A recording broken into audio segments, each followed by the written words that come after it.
వ్యాఖ్యలు తప్ప. అందుకే అంటున్న చీప్ పాలిటిక్స్కు తెరలేపే విధంగా సోది చెప్తూ ఈరోజు 10 ఏళ్లలో హరీష్ రావు గారు కానీ, కేటీఆర్ కానీ, ముఖ్యమంత్రిగా ఉన్న కేసీఆర్ గారు చేయలేనటువంటి అనేక సాహసోపేతమైన నిర్ణయాలు తీసుకొని అద్భుతంగా పరిపాలిస్తున్నటువంటి గౌరవ ముఖ్యమంత్రి రేవంత్ రెడ్డి గారి పైన ఈర్ష్యా భావంతో చేస్తున్నటువంటి వ్యాఖ్యలు తప్ప మరొకటి కాదన్న మాట ఈ సందర్భంగా ప్రజలకు కాంగ్రెస్ పార్టీ పక్షాన 10 ఏళ్లలో హైడ్రా ఒక అద్భుతంగా పనిచేస్తున్న సందర్భాన్ని పురుచుకుని మేమెందుకు చేయలేకపోయినా అన్నటువంటి కుయుక్తితోటి అరే మేము అధికారంలో చేయలేకపోయినా ఒక హైడ్రానే కాదు రుణమాఫీ ఇంచుమించు 18,000 కోట్లు 27 రోజులలో రైతుల ఖాతాలకు మళ్లించి నభుతో నా భవిష్యత్ అన్నట్టుగా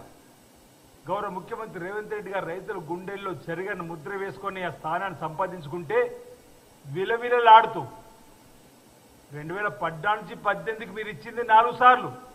పావలా పావలా పావలా పావలా అది 4,000 కోట్ల పైన 4,000 కోట్ల పైన 4,000 కోట్ల పైన 2018లో మీరు అధికారికి వచ్చి మళ్ళీ 1,00,000 రుణమాఫీ అని మొదటి సంవత్సరం 0 అనా పైస ఇవ్వలే, రెండవ సంవత్సరం 0 అనా పైస ఇవ్వలే, మూడవ సంవత్సరం కేవలం 409 కోట్లు ఇచ్చి చేతులు దులుపుకొని ఎన్నికలకు ముందు 13,000 కోట్లు ఇచ్చి అందులోకి వెళ్ళి 2,26,000 మంది రైతుల డబ్బు తిరిగి 1,400 పైచిలు కోట్లు ఇస్తే తిరిగి ఇవ్వని మీరు 2018 నుంచి 23 లోపల 20,000 కోట్లు ఇవ్వాల్సిన మీరు కేవలం 11,000 రుణమాఫీ చేసి మొదటి దఫా ప్రభుత్వంలో 16,000 రెండో దఫా ఇచ్చింది 11 కలిపితే 27,000 కోట్లు. మేము ఈరోజు 31,000 కోట్లు రైతు రుణమాఫీ కోసం ఇచ్చిన మాట వరంగల్లో మా రాహుల్ గాంధీ గారు ఇచ్చిన మాట నెరవేరుతుంది. ఏదో వరంగల్కు రాహుల్ గాంధీ గారు వస్తలేరు, ఈయన మాటలను విశ్వసిస్తలేడు. మా రాహుల్ గాంధీ గారికి మీ చెవులు ఎవడు చెప్పిండా? మా రాహుల్ గాంధీ గారి మెప్పు కోసమే మా ముఖ్యమంత్రి రేవంత్ రెడ్డి గారు ప్రయత్నం చేస్తున్నారు అంటున్నారు. మా రేవంత్ రెడ్డి గారు కాంగ్రెస్ పార్టీ కోసం చేసినటువంటి గౌరవ మంత్రులుగా ఉన్నటువంటి వాళ్ళ సహకారంతో 10 సంవత్సరాల బీఆర్ఎస్ పార్టీపై ఎన్నలేని పోరాటం చేసిన రోజే గుర్తుంచుకొని ఈరోజు ముఖ్యమంత్రి పదవి ఇప్పటికే వచ్చేసినట్టు సందర్భంలో ఇంకా రాహుల్ గాంధీ గారి మెప్పు కోసం ఏ కార్యక్రమం చేయాలని చెప్పంటున్నాం. మాది ఉమ్మడి కాంగ్రెస్ పార్టీ ప్రభుత్వం, ఉమ్మడి ప్రభుత్వంగా కాంగ్రెస్ పార్టీ హైకమాండ్ విధి విధానాలు మేము ప్రజల్లోకి తీసుకొని వెళ్ళినప్పుడు ఉంటుంది తప్పనిసరిగా రాహుల్ గాంధీ గారి బహిరంగ సభను మాట సందర్భంగా చెబుతూ మూసి ప్రక్షాళన ఎందుకు చేయలేమనే బాధపడుతూ హరీష్ రావు గారు 8 మాసాల్లో స్కిల్స్ యూనివర్సిటీని, స్పోర్ట్స్ యూనివర్సిటీని పెట్టుబడులు దావోస్ అమెరికా కలిపి ఇంచుమించు 70,000 కోట్ల పైచీలకు ముచ్చర్ల దగ్గర 4th సిటీని తీసుకొచ్చేటువంటి కార్యక్రమాన్ని చేస్తున్న సందర్భంలో హైడ్రా ఈరోజు నేను ఒక్కటి అడుగుతాను మీ బీఆర్ఎస్ పార్టీని, అంటే అనుమతులు లేకుండా చెరువులను, నాలాలను, మూసీ నది పరివాహక ప్రాంతాన్ని ఆ రోజుల్లో మీరు 111 జీవో తీసుకొచ్చారు, ఏ ఒక్కటి కూడా చేయని మీరు ఈరోజు వాటిని ప్రక్షాళన చేసే క్రమంలో ఈ ప్రభుత్వం మా ముఖ్యమంత్రి గారు ముందుకు పోతే దాన్ని సమర్థిస్తున్నా లేదా ముందు ప్రజలకు సమానం చెప్పని కోరుతున్నాం. ఎన్ కన్వెన్షన్ను ఈరోజు అనుమతులు లేవని ఏదైతే హైడ్రా తీసుకున్న నిర్ణయాన్ని మీరు స్వాగతిస్తున్నా లేదా అది ముందుగా ప్రజలకు చెప్పేటువంటి కార్యక్రమాన్ని తీసుకోవాలి తప్ప ఈ ప్రతిసారి మీడియాలో ఉండడం కోసం ఏదో ఒక వేషం కడుతూ అబద్ధాల ప్రచారం, ప్రజల్లో అపనమ్మకం కల్పించడం, ముఖ్యమంత్రి పైన అసత్యాలు మాట్లాడమే ఆయన పనిగా పెట్టుకోవడాన్ని మేము ఈ సందర్భంగా తప్పడుతూ ఉన్నాం.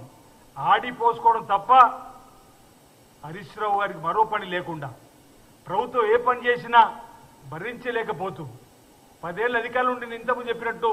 ఈ ఒక్కటి కూడా చేయలేకపోతే రైతు రుణమాఫీని చేయక పట్టపగలు రైతులు మోసం చేస్తున్నటువంటి బాధతోటి ఈరోజు ఈ విధంగా వారు మాట్లాడడం మా నాయకుడిని సరైనది కాదని వంటి సందర్భంగా చెప్తూ రాహుల్ గాంధీ గారు విశ్వాసం పొందాడు కాబట్టే మా రేవంత్ రెడ్డి గారు ముఖ్యమంత్రి అయిండు. ఆ విషయాన్ని కూడా మర్చిపోతే ఎలా అని చెప్పిన మాట సందర్భంగా నేను తెలియజేస్తూ ఈరోజు హరీష్ రావు గారు పలు సందర్భాల్లో మా ముఖ్యమంత్రి గారు చేస్తున్నటువంటి కార్యక్రమాలు ఈరోజు జీర్ణించుకోలేకనే 10 ఏళ్లలో తెలంగాణ తల్లి విగ్రహాన్ని సచివాలయం లోపల పెట్టాలని ఆలోచన కూడా రాని మీకు ఈరోజు తెలంగాణ తల్లి విగ్రహాన్ని పెడుతుంటే కూడా ఆడిపోసుకునే విధంగా ఈ దేశ ప్రధానిగా 18 సంవత్సరాలకే ఓటక్కును కల్పించి ఐటీ ప్రపంచాన్ని అరిచేతిలో వైకుంఠంలో ప్రవేశపెట్టినటువంటి ఢిల్లీ నుంచి గల్లీకి నేరుగా నిధులు అంచేటువంటి కార్యక్రమం తీసుకొని 73-74 రాజ్యాంగం ద్వారా బడుగు బలహీన ప్రజలతో పాటు మహిళలకు స్థానిక సంస్థల్లో అవకాశం కల్పించేటువంటి నిర్ణయాలు తీసుకున్నటువంటి రాజీవ్ గాంధీ గారు దేశం కోసం ప్రాణాలు అర్పించినటువంటి వారి విగ్రహాన్ని పెడతామంటే కూడా గగ్గోలు పడతారు. ఈరోజు ఈ కాంగ్రెస్ ప్రభుత్వం ప్రజల ప్రభుత్వం, ప్రజాపాలన ప్రభుత్వం అధికారులు రాగానే 6 గ్యారెంటీలో ప్రధాన గ్యారెంటీ అమలు చేస్తూ ముందుకు పోతున్నాం. ఆడతల్లకు ఆర్టీసీ బస్సులో ప్రయాణం కానీ 10 లక్షలకి ఆరోగ్యశ్రీ చేసుకున్నాం. గృహజ్యోతి 2 లక్షల రూపాయలు, గృహజ్యోతిలో 200 యూనిట్లు కాల్చుకునే వారికి ఉచితమైన కరెంట్ ఇస్తున్నాం. 2 లక్షల లోపు రుణమాఫీని కాపీ చేస్తున్నాం. ఇంటింటికి ఈరోజు మా వ్యవసాయ శాఖ అధికారులు తిరిగి సాంకేతిక ఎక్కడ ఇబ్బంది సరేసే ప్రయత్నం చేస్తున్నారు. 10 ఏళ్ళలో ఒక రేషన్ కార్డు అని ఇచ్చినా మీరు ఈరోజు ఒకవేళ మీరు 10 సంవత్సరాలు రేషన్ కార్డు ఇచ్చుంటే ఈరోజు రేషన్ కార్డు లేని రైతులకు ఇలాంటి ఇబ్బంది తలెత్తి కాకుండా ఈరోజు రేషన్ కార్డు లేకుండా వాళ్ళను గ్రామాలకు వెళ్ళి ఇంటికి వెళ్ళి వారిని ఆధార్ కార్డులో తప్పులున్న రేషన్ కార్డులు లేనటువంటి వాళ్ళని కూడా గుర్తించి ఇచ్చేటువంటి కార్యక్రమం 2 లక్షల లోపల ఈరోజు మీ తప్పుడు పత్రికలలో తప్పుడు విధానాలతోటి ఇక్కడ ఒక వివరణ ఇవ్వాలి. ఆది శ్రీనివాస్ స్వగ్రామంలో నాకు అధికారులు చెప్పారు మొదటి విడత రాలే, 2వ విడత రాలే, 3వ విడత రాలే అని చెప్పి ఒక రైతు ఫోటోతో ఒక వార్త రాశారు. తీరు అధికారులు అడిగితే